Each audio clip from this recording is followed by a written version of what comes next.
एक छोटे से गांव में रामदास नाम का एक किसान रहता था। वह बहुत मेहनती और ईमानदार था, लेकिन उसकी आर्थिक स्थिति ठीक नहीं थी। खेतों में दिन रात मेहनत करने के बावजूद भी वह मुश्किल से अपने परिवार का गुजारा कर पाता था। उसी गांव में सेठ धनराज नाम का एक अमीर व्यापारी भी रहता था। वह बहुत धनवान था, लेकिन लोगों से अहंकार से बात करता था और गरीबों की मदद करने में विश्वास नहीं रखता था।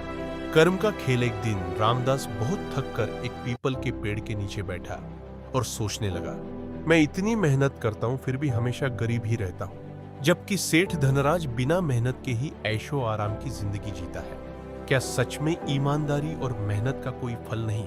तभी वहां एक संत आए और उन्होंने रामदास की बातें सुनी। संत मुस्कुराए और बोले,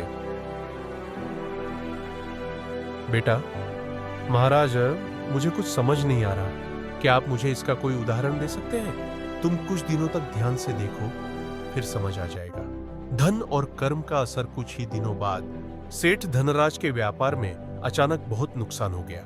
उसके घर में चोरी हो गई और कुछ लोगों ने कर्ज न चुका पाने के कारण उससे नाता तोड़ लिया। वह घमंड और क्रोध के कारण अकेला पड़ गया।